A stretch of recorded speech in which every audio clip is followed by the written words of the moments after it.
Porque nos dias de hoje, nós temos um movimento evangélico sem evangelho, e um movimento cristão sem Cristo. Se alguém te pregar um evangelho que não tem um evangelho, ou um cristianismo que não tem Cristo, corra. Corra. Isso não é reino de Deus. Essa ideia é uma ideia bem da religião, é bem do comércio da religião. O comércio da religião que vende e negocia pedaços de Deus, objetos de Deus, e vende o transcendente, ela negocia o sobrenatural, o intangível, e através de uma cerimônia ou de um rito, você recebe misticamente um pouco mais de poder e de unção. Apesar de estar escrito na Bíblia, tiraram o personagem central e levaram a sua devoção à imitação de homens, apenas porque você busca resultados de vitórias e conquistas. Culto não é uma coisa que eu assisto, culto é uma coisa que eu vivo. E na maioria das vezes o problema que temos não nos mata, o que nos mata é a jornada no meio dele. E nós esperamos que Deus esteja conosco na solução e não percebemos que Ele está conosco na jornada.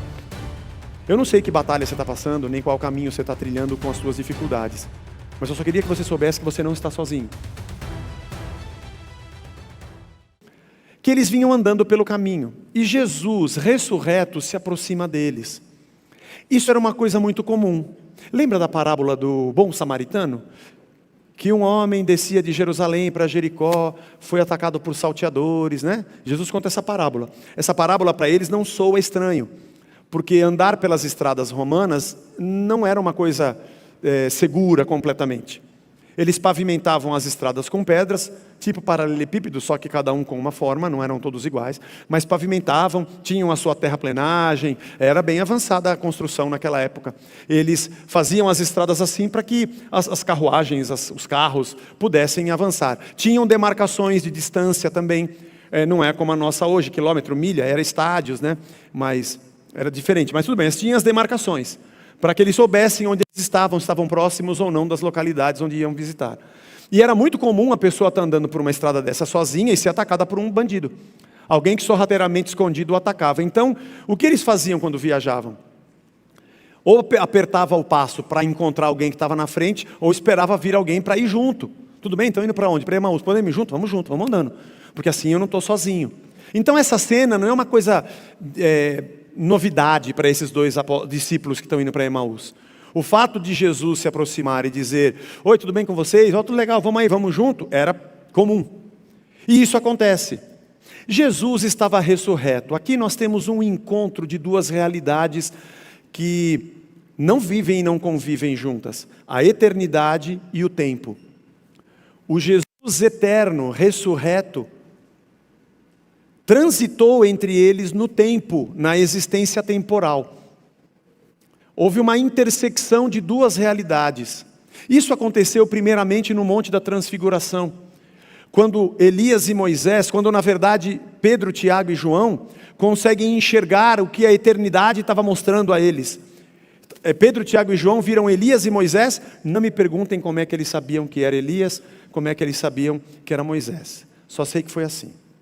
Mas eles sabiam, né? Jesus deve ter dito, ou de repente eles colecionavam as figuras dos profetas do Antigo Testamento, as figurinhas, e tinha lá o Elias e Moisés. Mas Jesus estava com Elias e Moisés, e diz o texto que Jesus foi transfigurado. O corpo dele resplandecia. Ele foi transformado no corpo eterno ressurreto antes de acontecer. No corpo que não envelhece, que não morre, que não tem defeitos, que é eterno. E creio que talvez um dos motivos é o Elias e o Moisés, que também não temos notícia da morte deles. O Elias foi levado numa carruagem de fogo. A carruagem era de fogo. Não é que Elias foi levado numa carruagem de fogo. Não. A carruagem era de fogo. Piadinha fraca, né, irmãos? Mas tudo bem. Ele foi levado na carruagem de fogo. E o Moisés, ninguém viu a sua morte nem o seu sepultamento. Mas como se os dois aparecessem dizendo assim: Jesus ia enfrentar a cruz. É isso aqui, Isso aqui vai acontecer com vocês. Jesus é transfigurado ali. Toda a agonia que ele enfrenta na cruz foi precedida pelo tudo que aconteceu no Monte da Transfiguração. Quando Jesus ressuscita, Vamos pegar aqui um pouco dos outros evangelhos. Ele aparece para Maria e ela não reconhece ele. A narrativa, acho que de Marcos e de Mateus. Quando ele diz Maria, ela reconhece, ela acha que é o jardineiro. Ele aparece para os discípulos aqui no caminho de Emaús, eles também não reconhecem que é ele. Imagina que eu aparecesse aqui glorificado, irmão. Sem cicatriz na testa, não vai ter cicatriz, sem nariz torto. Você vai falar, será que é o Zé mesmo? Né? A gente sem perda de cabelo, sem as marcas do tempo. A verdade é que era uma realidade que transcendia tudo que eles conheciam. Jesus aparece e eles não reconhecem. Ele aparece depois para os discípulos na praia, aparece quando Tomé não acredita, ele atravessa a parede e as portas fechadas no cenáculo e diz, paz seja convosco. Come com os discípulos, é uma realidade física porque ele come, mas fora do tempo porque ele atravessa as portas fechadas. Isso é muito louco pensar nisso. A realidade eterna invade um pouquinho do tempo e se apresenta aos homens. Você fica pensando que Jesus comeu peixe e um favo de mel, outra piadinha sem graça. Peixe e o favo de mel com os discípulos. Aí quando ele atravessa a parede, ele atravessa e o favo de mel e o peixe ficam na parede. Não, foi junto com ele. É legal isso, né? Você nunca pensou nisso? Mas enfim, os discípulos a caminho de Emaús, quando Jesus se aproxima, a princípio não reconhecem. Talvez também porque não tivessem olhado, talvez também porque não pararam para perceber a sua voz. O texto diz que os olhos deles estavam como que impedidos de ver. Mas eles seguem caminhando e Jesus já pergunta, vocês estão conversando do quê? Só para eu entrar na conversa aqui.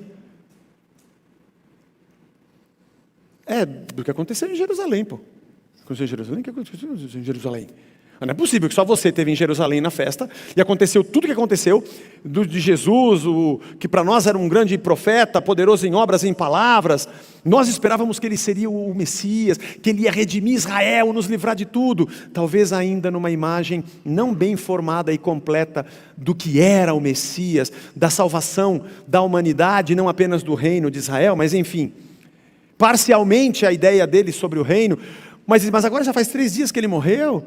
Então a gente está meio chateado, talvez até pela tristeza, talvez até pelo tudo que havia acontecido. Eles estavam indo de cabeça baixa para Emaús, e o próprio Jesus diz, rapaz, vocês são lentos, hein? Demora para vocês entenderem. Não estava escrito na lei e nos profetas, que ele deveria morrer, na lei não, nos profetas e nos escritos, que ele deveria morrer e ressuscitar? Esse fato que Lucas narra não está em nenhum dos outros 3 evangelhos. Só Lucas conta essa história. Marcos provavelmente foi o primeiro a escrever. Você que é aluno do Caminho das Letras sabe. Se você não é, deveria ser. Porque é muito bom. Marcos, a mãe de Marcos, a sua família, era muito próxima de Pedro. Quando Pedro é livre da prisão, lá em Atos, ele vai para a casa do João, cognominado Marcos. Que é esse que escreveu o Evangelho. Esse Marcos é o mesmo que viaja com Lucas e Paulo na primeira viagem missionária. Esse menino Marcos provavelmente ouviu tudo de Pedro para escrever o seu Evangelho, e que historicamente nós temos como o primeiro. O Lucas e o Mateus são chamados de sinóticos porque têm uma mesma ótica de Marcos, com certeza beberam da fonte do que Marcos escreveu. Lucas fez uma pesquisa muito grande, de várias fontes. Ele mesmo diz isso. O Mateus era discípulo. Ele deve ter lido tudo que o Marcos falou, porque mais de 70% do que está em Marcos está também em Mateus. E acrescentou outras coisas da sua ótica, da sua caminhada, porque ele era um discípulo, ele andou com Jesus. Só o João, que também era discípulo e andou com Jesus, que tem um evangelho um pouco diferente, ele é um pouco mais tardio, é mais para o final do 1º século que ele deve ter escrito. E ele tem a preocupação de demonstrar a divindade de Cristo, e teologicamente, a gente fala de a cristologia, na teologia está presente no Evangelho de João. Ele tem uma preocupação de demonstrar teologicamente esse Messias encarnado, esse verbo encarnado, e ele é um pouco diferente. Mas o Lucas é o cara que mais escreve, é o maior deles na sua pesquisa. Por isso alguns historiadores acreditam que quando ele diz que os 2 discípulos estavam andando, o Cleopas e o outro, que esse outro seria ele mesmo. E de que usando uma figura de retórica descrita, fez a descrição na terceira pessoa como se não fosse ele. Nós não temos certeza disso, não dá para afirmar. Mas se foi incrível, hein? Que experiência essa de estar triste, abatido, indo uma caminhada de aproximadamente 2 horas, o próprio Cristo se apresenta ao lado deles. Também não deveriam ter percebido que era Jesus, porque ninguém fica pensando que o morto vai aparecer do lado dele andando. Por mais que alguém tenha dito, não é uma coisa muito comum. Não sei se você já chegou a ver algum, não cheguei a ver. Não era uma coisa que se esperava. Enfim, eles vão conversando. Mas algumas coisas eu acho que são muito importantes nesse trecho. Nisso que o Lucas está explicando para o Teófilo. A respeito de como Cristo se revela para nós. Como Cristo está presente na nossa vida. Pensando assim mais matematicamente, teoricamente falando, por que Jesus fez isso? Por uma questão de marketing. Seria muito melhor se Jesus tivesse, de repente, ressuscitado e feito um evento. Arma um palco com luz e aparece para um monte de gente. Aí vai ficar incontestável a sua ressurreição, quando disserem que ele ressuscitou. Ou pelo menos, se ele não fizer isso, gasta mais tempo com os discípulos, pô. Porque eles vão escrever aí o seu evangelho, ô Jesus. Mas Jesus, pensando no nosso tempo, ele que já está na eternidade, gasta tempo no nosso tempo, para andar com 2 caras que nem eram dos 12, que não estavam indo para Jerusalém, mas saindo de Jerusalém, 10 quilômetros de distância, anda 10 quilômetros com os caras, para expor a verdade do Evangelho para eles. Isso é muito interessante. Isso fala um pouco do Jesus que a gente crê. Fala um pouco do Deus presente para todos e em todo o tempo, da mesma forma que a gente crê. E Jesus diz para eles, vocês estão tristes porque Jesus morreu? É, porque Jesus morreu. Mas não estava escrito que ele iria padecer? E aí o texto diz, no versículo número 16, é isso? 26. No verso 26, ele fala, não convinha que o Cristo padecesse e entrasse na sua glória. E aí, olha que incrível, presta atenção nessa frase, irmãos. Começando por Moisés e discorrendo por todos os profetas, expunha-lhes o que a seu respeito constava em todas as Escrituras. Queria estacionar nessa ideia aqui. Jesus está na intersecção teológica de 2 momentos do entendimento do homem a respeito de Deus. A saber, o que nós chamamos de Antigo Testamento, Evangelhos e Epístolas que nós chamamos de Novo Testamento. Jesus está aqui, no meio disso. O que Teófilo assiste diante de si na religião dos judeus, à qual ele se converte, é a prática de tudo o que estava escrito no Antigo Testamento, na lei, a respeito das cerimônias, dos sacrifícios, do sábado, do templo, da vida e devoção do povo. Apesar que na cabeça do Teófilo deve ter sido uma confusão. Peraí. Mas Jesus, ele é judeu, ele é Senhor nessa religião, mas parece que eles creem em um outro Senhor. Os discursos de Jesus que os caras me contam são muito incríveis, mas parece que é diferente de alguns discursos que eu vejo na sinagoga. Mas a sinagoga é da mesma religião, não é? Porque Jesus vai na sinagoga. E o templo tem o sacrifício, mas eles me disseram que Jesus é o sacrifício, mas Jesus também ia no templo. Ô Lucas, me ajuda a entender isso aqui. E o evangelho de Lucas vem, Lucas escrevendo para o seu amigo, e deixou muito claro ao longo desses 80 sermões que nós fizemos, como há uma separação clara entre o que era uma religião sem Cristo, e o que era Jesus Cristo e a nova aliança e o seu reino. Isso é muito importante para nós hoje. Se isso aqui foi importante para o Teófilo naqueles dias, olha, na eternidade, quando encontrar o Teófilo, falar, rapaz, a pergunta que você fez para o Lucas rendeu, mano. E ajudou muito a gente. Porque nos dias de hoje, nós temos um movimento evangélico sem evangelho. e um movimento cristão sem Cristo. Eu não sei como é que isso aqui bateu nos ouvidos do Teófilo naqueles dias, mas quando eu leio isso aqui eu falo, caramba, Jesus, eles não tinham o Novo Testamento escrito, os evangelhos não estavam escritos. O Lucas não estava andando com Jesus ali, não, ele escreveu depois.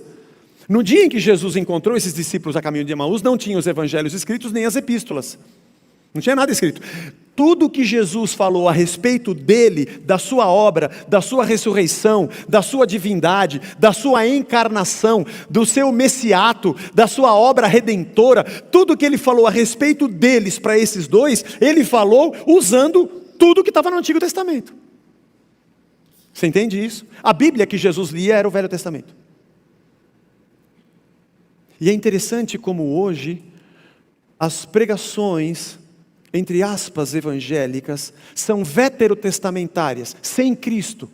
É um cristianismo sem Cristo e um evangélico sem evangelho. E você é levado a acreditar em personagens que não são o Woody. Porque se você assistiu Toy Story, pode ser que você goste do Senhor e Senhora Cabeça de Batata. Pode ser que você ache muito legal o Buzz, até saiu uma série com o filme dele. Pode ser que você goste do Slink, muito legal. Mas o personagem central do filme é o Woody. Amigo, estou aqui. Se eu disser para você, olha, gostei muito do Toy Story, é a história não é a história de um brinquedo que era um dinossauro que queria jogar videogame e não alcançava as patinhas. Não, isso está dentro da história, mas não é o cerne da história. Não é o centro dessa história. Só um time foi campeão, os outros 19 são só coadjuvantes. Eles fazem parte da história, mas a glória está sobre o primeiro.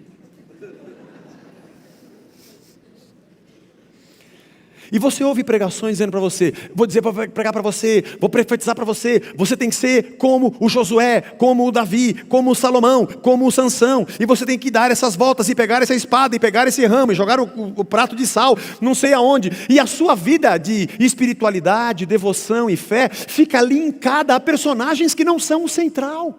Se inventou uma outra religião, com uma outra fé, com uma outra prática, como se Deus, na eternidade, dissesse, agora que eu coloquei esses personagens, eu vou reproduzir uma fabriquinha de gente que vai imitar. Levanta a espada igual, grita o mesmo grito que eu te abençoo. E Jesus, começando lá em Moisés, 2 horas de caminhada, dá para conversar bastante, né? Desde Moisés, passando então pela lei, entrou na história do povo judeu, a sucessão dos reis, a separação dos reinos, Judá, Israel, todos os profetas, maiores, menores, pré-exílicos, exílicos, pós-exílicos, e explica para eles que tudo o que eles estavam dizendo, dizia respeito a ele. Se alguém te pregar um evangelho que não tem um evangelho, ou um cristianismo que não tem Cristo, corra. Corra, isso não é reino de Deus. Apesar de estar escrito na Bíblia, tiraram o personagem central e levaram a sua devoção à imitação de homens, apenas porque você busca resultados de vitórias e conquistas, e não uma transformação pelo Filho de Deus que habita em nós. Eu tinha que fazer esse apêndice aqui, eu tinha que falar disso aqui, porque é a chance que eu tenho de falar, irmão. Pare e pensa o que Jesus fez. Tudo que você lê no Antigo Testamento é sobre Cristo. E se você lê alguma coisa no Antigo Testamento que não é sobre Cristo, é porque é histórico apenas, não revela o plano central de Deus na redenção, ou porque é meramente cerimonial do templo e da religião, do sacrifício, da circuncisão, e teve uma época para começar e uma época para acabar. É por isso que Jesus disse, ide por todo mundo e pregai as boas novas, pregai o Evangelho. E o Evangelho não estava escrito ainda quando ele disse isso. Ele não estava falando de um livro, ele estava falando de um reino e de uma boa nova. É por isso que eu só prego o Evangelho, esteja ele escrito no Novo ou no Antigo Testamento. Eu só prego sobre Jesus, porque Jesus é o centro da nossa fé. Nós não somos politeístas e nem idólatras, nós temos um único Deus. Cuidado com o Evangelho sem os evangélicos sem evangelho. E cuidado com os cristãos sem Cristo. Olhar para Jesus e o seu reino é você compreender que ali está a nossa vida. Ô Teófilo, é isso aqui, ó. Para desfazer, para fechar com chave de ouro, tudo que eu estou te explicando no meu livro, que eu estou escrevendo para você, não se esqueça disso. Tudo que está escrito é sobre Jesus.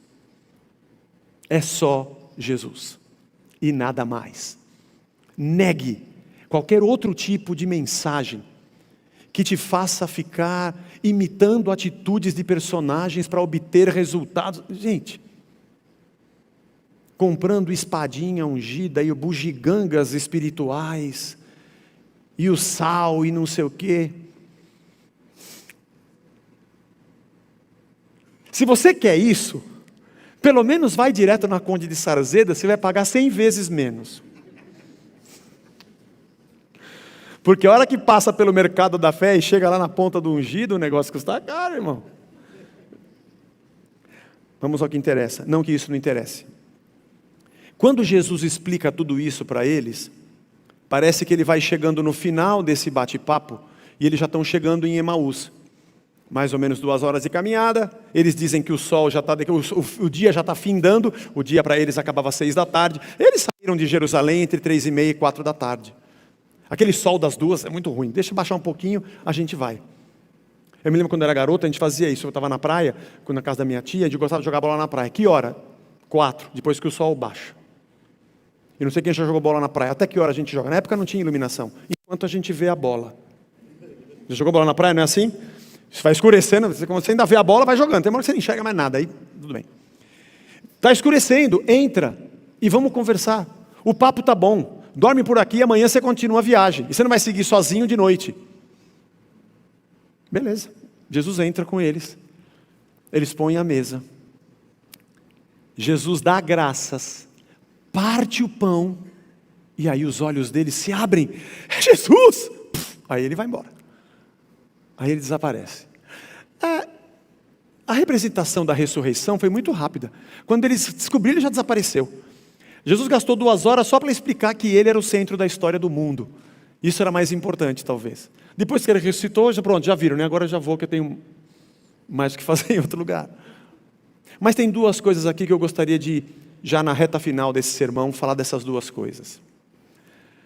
Primeiro, aquilo que eu disse no início, de por que Jesus gastaria esse tempo para andar 10 quilômetros com 2 caras que aparentemente não eram tão importantes, eu não era um dos 12, não sabemos se Lucas era um deles, se foi, ele acabou escrevendo um dos evangelhos, mas nós fazemos na nossa mente, temos uma ideia de graus de importância para que Deus esteja com alguém ou não. Coisas que sem a gente perceber a gente faz. Não, Deus está aqui na igreja. Eu não vou falar na igreja porque eu vou cultuar a Deus. Deus não mora aqui dentro. Aqui é um prédio só. Ele habita em nós. Mas sim, a nossa união, a nossa reunião é muito abençoadora. Vou falar daqui a pouco sobre isso. Mas nós temos assim, nós elegemos, aquele lugar é mais especial. Deus está mais lá e menos aqui. Ou pessoas, Deus está mais com aquela pessoa e menos com aquela outra. Ou, não, acho que eu vou lá, Deus não vai estar ali comigo, preciso de uma pessoa que tenha mais Deus do que eu. Essa ideia é uma ideia bem da religião, é bem do comércio da religião. O comércio da religião que vende e negocia pedaços de Deus, objetos de Deus, e vende o transcendente, ela negocia o sobrenatural, o intangível. E através de uma cerimônia ou de um rito, você recebe misticamente um pouco mais de poder e de unção. E quem tem, passa para quem não tem. E quem tem, manda mais em quem não tem. E dá cobertura para quem não tem. E se sair da minha cobertura, você perde toda a sua bênção. Esse comércio das coisas espirituais e sagradas é muito forte dentro da religião. E nós, sem pensar, temos uma tendência muito grande de embarcarmos nessas ideias. Jesus não. Jesus andou 10 quilômetros com esses 2 caras para explicar para eles que ele estava vivo. Gastou 2 horas com esses caras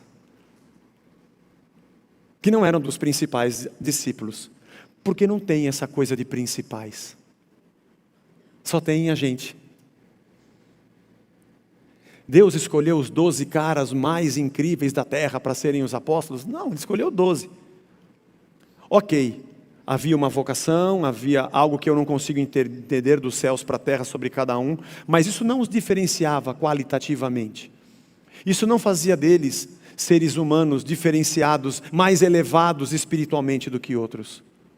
Como se Deus fosse mais acessível com eles. Deixa eu falar com o Pedro, que se o Pedro orar, Deus atende mais rápido. Eu tentei falar, até mandei uns e-mails para Deus, mas deve ter uma pilha de e-mail. Os de Pedro, ele tem um grupo de WhatsApp, ele fala direto com o Pedro. A religião adora vender essa ideia de que Deus está só comigo, venha que eu te dou um pedacinho dele. Mas Jesus não é assim. Jesus entra no caminho com você. Ele anda junto com você. Ele gasta tempo com você. Pode ser que você não percebeu, que no meio da tua jornada, na trilha, com as tuas lágrimas, com o teu choro, com a tua batalha, você pense que esse seria um lugar onde Deus não estaria, mas Ele está lá com você. Sem a mediação de ninguém, sem precisar de ter um dos apóstolos ali, sem precisar de ter nenhum ungido ali. Só tinham 2 corações entristecidos pela morte de Cristo. Ali estava Cristo, mesmo que eles não percebessem. Eu não sei que batalha você está passando, nem qual caminho você está trilhando com as suas dificuldades, mas eu só queria que você soubesse que você não está sozinho, porque Jesus está andando com você. Mas faz pouco tempo que eu me converti, que eu venho à igreja, eu nunca li a Bíblia inteira, eu tenho pouco conhecimento, eu nunca estudei muito a Bíblia. Tudo bem, Jesus não perguntou para eles se eles tinham estudado a Bíblia, se eles tinham feito teologia, nem tampouco quanto tempo eles eram convertidos. Ele simplesmente se mostrou. Eu não sei o que impede você de perceber que Ele é presente na sua vida. Que não existe uma estratificação de mais e de menos. Só existem corações que estão abertos a ouvi-lo. E que legal que esses 2 caras ouviram por 2 horas. Que bom que isso aconteceu para eles. E é só isso que Deus espera de você. Não tem grau de importância. Ele vai andar 10 quilômetros com você. Para ir mais longe de Jerusalém do que ele estava lá dentro já. Ele sai do eterno e entra no tempo só para tirar a sua dúvida. Porque Ele nos ama. Ele não faz parte de um negócio religioso.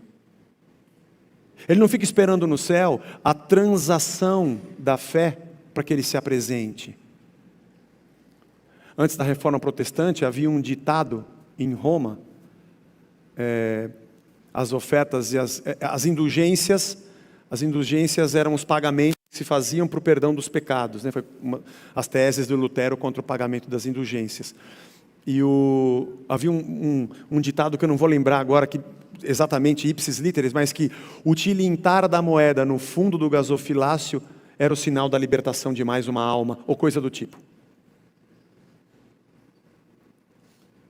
Deus não fica checando se o teu Pix bateu no cofre da igreja, para saber e dar ordem, não, pode liberar, porque, não senhor, aquele está bloqueado, ainda não, é cartão, é crédito, espera bater que a gente, se fala, entra na fila de quem pagou com cartão de crédito. A minha vida e a sua vida foram compradas pelo sangue precioso de Cristo vertido na cruz do Calvário, não tem a ver com dinheiro. Ele está aí com você, nos seus momentos mais difíceis, Ele está lá com você. Talvez você esteja triste e não percebeu. Você está tão amargurado que você nem notou quem está do seu lado. Você está tão preocupado com a solução do problema que não percebeu que Ele está com você no meio do problema. Aliás, pensa comigo. Você tem um problema para resolver e você não sabe quanto tempo vai demorar para ele se resolver, seja uma enfermidade, um dinheiro, um desemprego, que você está procurando um trabalho. Tem um momento que você precisa que resolva esse problema. E nós esforçamos-nos na nossa fé e nos nossos ritos religiosos, tudo para que nesse momento o milagre aconteça. Mas esse momento é o que menos importa, me perdoe. Porque tem alguns deles que não se resolvem e a gente vai morrer com eles. E não percebemos que ao longo de meses e de muito tempo, enquanto nós estamos no meio da caminhada, chorando, batalhando, tentando arrumar a grana, fazendo o tratamento, Ele está conosco. Eu não sei se o milagre em si, a solução desse problema vai acontecer. E quando acontece, geralmente é assim, pá. Mas geralmente eu não morro por isso.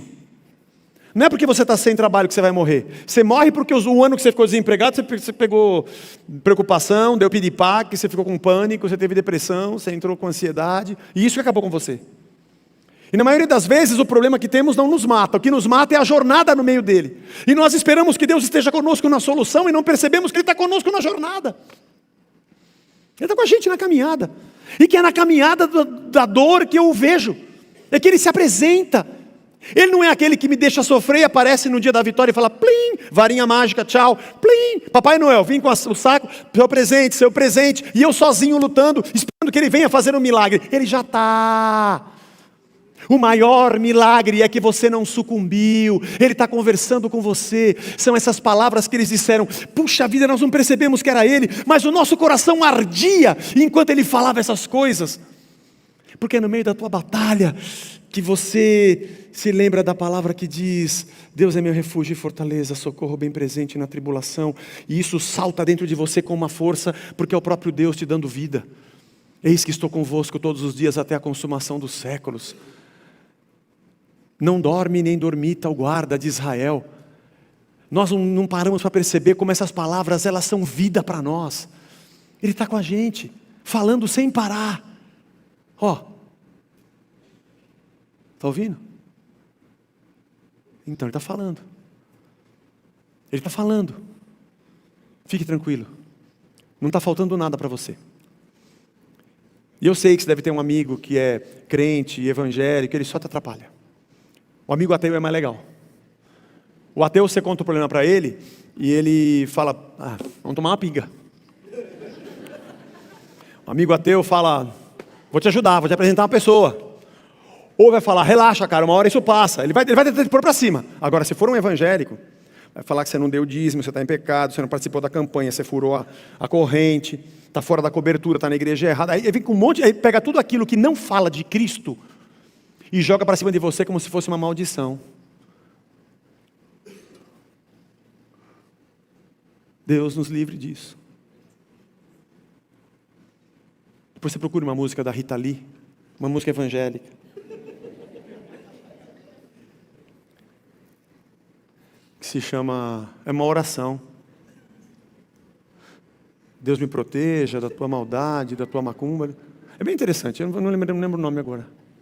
Santa Rita de Sampa. É engraçada. Dá para a gente cantar aqui domingo que vem. Deus me perdoe por querer, que Deus me livre e guarde de você. Bonito, né? Deus me livre desses crentes. O jeito que você come, a roupa que você usa, a pessoa em quem você vota, vai encher o saco de outro, mano. Larga do meu pé e me deixa, meu. Não é verdade? Jesus está com você. Não precisa de nada. O que eu preciso? Não precisa de nada. Você está no caminho? Ele está no caminho com você. E o teu coração vai arder quando você ouvi-lo. Ouçam. Mas há uma segunda coisa incrível. É que Jesus está para ir embora, Ele fala, não vai embora, entra aqui, come com a gente, fica essa noite aqui. Eles põem a mesa e Jesus ora e dá graças. E quando Ele parte o pão, os olhos dele se abrem. Eu não sei, eles não eram dos 12. Os 12 andavam mais próximos, e no grupo dos 12 tinham Pedro, Tiago e João, os 3 que andavam mais próximos ainda. Mas eles com certeza deveriam ter estado na multiplicação dos pães. Tinha multidão lá, esses 2 deviam estar lá. E provavelmente estiveram em muitas outras. 3 anos e meio de ministério, 365 dias por ano, 24 horas por dia. Eles ouviram muita coisa. Os evangelhos contam a história muito rápida, muito curtinha, irmão. Você lê um evangelho de Mateus, Marcos, mesmo de Lucas, se você sentar para ler 1h20, você lê de uma vez só esses evangelhos. É muito resumido. A vida, aconteceu muita coisa. Esses caras devem ter visto muitas vezes Jesus partir o pão. Devem ter visto muitos dias Jesus orando em almoço, janta, café da manhã, sei lá quantas vezes eles comiam por dia, mas Ele dando graças e partindo o pão. Deve ter visto isso muito, para que no momento em que Ele ora e parte o pão, é Jesus. Era muito, muito evidente que era Ele. E isso faz a gente pensar na nossa vida hoje. Nós achamos que reconheceremos a Deus no momento em que Ele fala. Tá, até a página 2. Eles descobriram que era Jesus quando ele partiu o pão. Eu acho que isso aqui tem uma mensagem muito forte para nós. O Jesus que anda com você no caminho, você pode falar para muita gente, mas talvez eles não vão te ouvir da mesma maneira que você não ouve tudo que Jesus fala. E nem reconhece que é Ele, mesmo sendo um servo. Mas quando você parte o pão, Ele aparece. Quando você parte o pão, fica evidente. Está você morrendo afogado e eu na beirada. Eu te amo, você não sabe o que eu tenho aqui dentro. Queria que você olhasse o meu coração, para ver a paixão que eu carrego por você. Olha, Deus no céu e você na terra, e você blu, blu, blu, blu, blu, blu. O amor e o sentimento que eu tenho não aparece porque eu falo. Ele aparece quando eu faço. Ele aparece quando eu tenho... O amor não é um sentimento, o amor é uma atitude. Sentimento você pode falar da boca para fora um monte de coisa, você pode ter um monte de coisa carregando dentro de você, mas se o evangelho bate dentro de você, e você fala que você tem o reino de Deus, e é só isso, ele acabou de morrer em você. Porque o ide por todo mundo e pregar o evangelho a toda criatura, não é só o blá blá blá. É carregar as cargas uns dos outros, é chorar com quem chora, é se alegrar com quem se alegra, é repartir o pão, é repartir o cálice. E Jesus disse certa feita para os discípulos: eu tive fome e vocês não me deram de comer. Eu tive sede e vocês não me deram de beber. Tive frio e vocês não me vestiram. Eu estava nu, vocês não me vestiram. Eu tive doente e vocês não foram me visitar. E eu estava preso e vocês não foram me ver. E ele falou: Jesus, quando que nós fizemos isso? A gente anda com você todo dia, pô, isso nunca aconteceu. Quando que você foi preso, a gente não foi lá te ver? Quando é que você ficou doente, a gente não foi te visitar? Quando é que você teve fome, sede, frio, a gente não estava com você? E Jesus fala: é simples. Quando vocês viram um dos meus pequeninos tendo fome, sede, frio, presos e doentes, e vocês não fizeram essas coisas. Vocês não fizeram para eles, vocês não fizeram para mim. Em última análise, extrapolando, eu estava lá. Para quem já viu aquele filme, O Alto da Compadecida, é muito legal. No final, quando eles... Quem já viu? Ah, Zé, mas vai contar agora, eu não vi. Irmão, já faz mais de 20 anos que lançou esse filme. Você merece um spoiler completo para você ir para casa. E se você não viu o Alto da Compadecida, você está fazendo o que nessa terra? Estava em Jerusalém, não sabe do que aconteceu? Deixa eu contar, viu, irmão? E no final, eles estão lá sem dinheiro, perderam tudo, né, na estrada, e passa Jesus, né? Como se fosse um mendigo, né? E ele fala: mais uma linha, pelo amor de Deus. Ah, não tem nada não. Ele fala: estamos pobres, estamos sem dinheiro, morrendo de fome. E a Rosinha fala, o Chicó e o outro, né? Como é que é mesmo? João Grilo e o Chicó. E a Rosinha fala assim: não, tem que dar. E dá um petoquinho, Deus abençoe. Ele fala assim: amém, Deus abençoe. E ele vira, e é Jesus, né? E ela fala assim, Deus várias vezes se faz passar por mendigo e por pobre para testar a bondade dos homens. A gente nunca sabe. É legal essa cena, né? E aí, Jesus fala: eu estava lá e você não me deu de comer. Muito bonito eu estar dentro de você. Eu estou com você nos cânticos que você canta. Legal, hein? Achamos que o grande avivamento de poder é quando a gente canta e chora e esperneia e rola no chão. Bonito, legal, não vou dizer que não seja emocionante. Ou quando a gente fica recluso num retiro, ótimo, retiros são ótimos. Mas o Deus que se revela nesses momentos, na maioria das vezes está no caminho, a gente nem percebe, deveria ser visto quando a gente parte o pão. Quando a gente corta o pão para repartir, as pessoas falam: opa, isso aqui é Jesus. As crianças do instituto, que nós vamos trabalhar pela festa deles no fim de ano. A gente pode ficar pregando aqui o ano todo. Vão saber que esse endereço aqui é uma igreja. Eles só vão ver Jesus quando a gente partir o pão. Acho que nós nunca tivemos na história desse país, nós nunca tivemos tanto programa evangélico em rádio, televisão, tanta internet, mas tanta gente falando. Mas ninguém consegue ver Jesus, porque as atitudes são muito ódio. Não dá para ver porque não tem ninguém partindo o pão. Estão disputando vagas, estão disputando orçamentos, estão disputando postos, mas repartir o pão. Não pense que as pessoas vão ver Jesus pelo que a gente fala. Isso aqui é uma lição muito incrível. Que quando Jesus parte o pão, eles acordam. Agora dá para ver que é Jesus. Acaso não nos ardia o coração quando ele falava sobre as Escrituras? Eu acho que quando o nosso coração arde aqui dentro, e a gente sabe que Ele está falando, nós precisamos repartir o pão lá fora, para que vejam quem Ele é. Para que nosso Deus não seja uma teoria que carregamos religiosamente dentro de nós, mas um Senhor que transformou o nosso ser e vive através de nós nas nossas atitudes. Por isso que a nossa reunião é tão legal. Eu sei que tem muita gente que depois da pandemia ficou pelo YouTube. Ok. Não estou preocupado se vai encher mais, ela já está cheio, nem vem. O infantil às vezes não cabe. Domingo passado tinha 150 crianças nesse horário aqui.